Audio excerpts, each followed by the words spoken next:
of these? I got a little obsessed with mine. In fact, I got a little obsessed with all my stuff. Have you ever wondered where all the stuff we buy comes from and where it goes when we throw it out? I couldn't stop wondering about that, so I looked it up. And what the textbook said is that stuff moves through a system from extraction to production to distribution to consumption to disposal. All together, it's called the materials economy. Well, I looked into it a little bit more. In fact, I spent 10 years traveling the world, tracking where our stuff comes from and where it goes. And you know what I found out? That is not the whole story. There is a lot missing from this explanation. For one thing, this system looks like it's fine. No problem. But the truth is, it's a system in crisis. And the reason it's a system in crisis is it's a linear system and we live on a finite planet. And you cannot run a linear system on a finite planet indefinitely. Every step along the way, this system is interacting with the real world. In real life, it's not happening on a blank white page. It's interacting with societies, cultures, economies, the environment. And all along the way, it's bumping up against limits. Limits we don't see here because the diagram is incomplete. So let's go back through. Let's fill in some of the blanks and see what's missing. Well, one of the most important things that's missing is people. Yes, people. People live and work all along this system. And some people in this system matter a little more than others. Some have a little more say. Who are they? Well, let's start with the government. Now, my friends tell me I should use a tank to symbolize the government, and that's true in many countries and increasingly in our own. After all, more than 50% of our federal tax money is now going to the military. But I'm using a person to symbolize the government because I hold true to the vision and values the government should be of the people, by the people, for the people. It's the government's job to watch out for us, to take care of us. That's their job. Then along came the corporation. Now, the reason the corporation looks bigger than the government is that the corporation is bigger than the government. Of the 100 largest economies on Earth now, 51 are corporations. And as the corporation has grown in size and power, we've seen a little change in the government where they're a little more concerned in making sure everything's working out for those guys than for us. Okay, so let's see what else is missing from this picture. We'll start with extraction, which is a fancy word for natural resource exploitation, which is a fancy word for trashing the planet. What this looks like is we chop down the trees, we blow up mountains to get the metals inside, we use up all the water, and we wipe out the animals. So here we are running up against our first limit. We are running out of resources. We are using too much stuff. Now, I know this can be hard to hear, but it's the truth, so we've got to deal with it. In the past 3 decades alone, 1/3 of the planet's natural resource space has been consumed. Gone. We are cutting and mining and hauling and trashing the place so fast that we're undermining the planet's very ability for people to live here. Where I live, in the United States, we have less than 4% of our original forests left. 40% of the waterways have become undrinkable. And our problem is not just that we're using too much stuff, but we're using more than our share. We have 5% of the world's population, but we're using 30% of the world's resources and creating 30% of the world's waste. If everybody consumed at U.S. rates, we would need 3 to 5 planets. And you know what? We've only got 1. So my country's response to this limitation is simply to go take somebody else's. This is the third world, which some would say is another word for our stuff that somehow got on somebody else's land.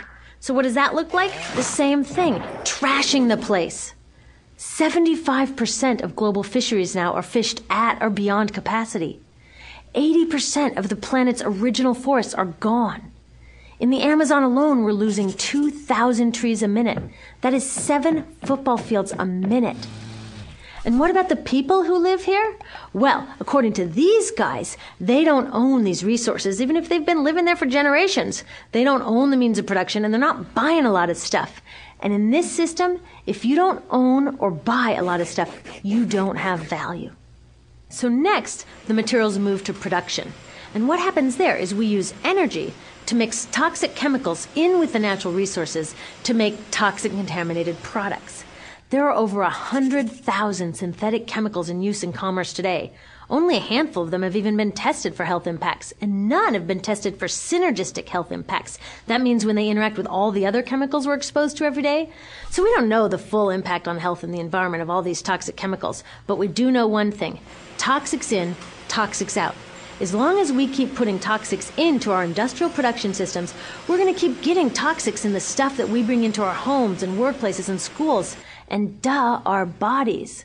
Like BFRs, brominated flame retardants, they're a chemical that make things more fireproof, but they are super toxic. They're a neurotoxin. That means toxic to the brain. What are we even doing using a chemical like this? Yet we put it in our computers, our appliances, couches, mattresses, even some pillows. In fact, we take our pillows, we douse them in a neurotoxin, then we bring them home and put our heads on them for 8 hours a night to sleep. Now, I don't know, but it seems to me in this country with so much potential, we could think of a better way to stop our heads from catching on fire at night. Now, these toxics build up the food chain and concentrate in our bodies. Do you know what is the food at the top of the food chain with the highest level of many toxic contaminants? Human breast milk. That means that we've reached a point where the smallest members of our societies, our babies, are getting the highest lifetime dose of toxic chemicals from breastfeeding from their mothers. Is that not an incredible violation? Breastfeeding must be the most fundamental human act of nurturing. It should be sacred and safe. Now, breastfeeding is still best, and mothers should definitely keep breastfeeding, but we should protect it. They should protect it. I thought they were looking out for us. And of course, the people who bear the biggest brunt of these toxic chemicals are the factory workers, many of whom are women of reproductive age. They're working with reproductive toxins, carcinogens, and more. Now I ask you, what kind of woman of reproductive age would work in a job exposed to reproductive toxins except for a woman with no other option? And that's one of the beauties of this system. The erosion of local environments and economies here ensures a constant supply of people with no other option. Globally, 200,000 people a day are moving from environments that have sustained them for generations into cities, many to live in slums, looking for work, no matter how toxic that work may be. So you see, it's not just resources that are wasted along this system, but people too. Whole communities get wasted. Yep, toxics in, toxics out. A lot of the toxics leave the factories in products, but even more leave as byproducts or pollution. And it's a lot of pollution. In the U.S., our industry admits to releasing over 4 billion pounds of toxic chemicals a year. And it's probably a lot more because that's only what they admit.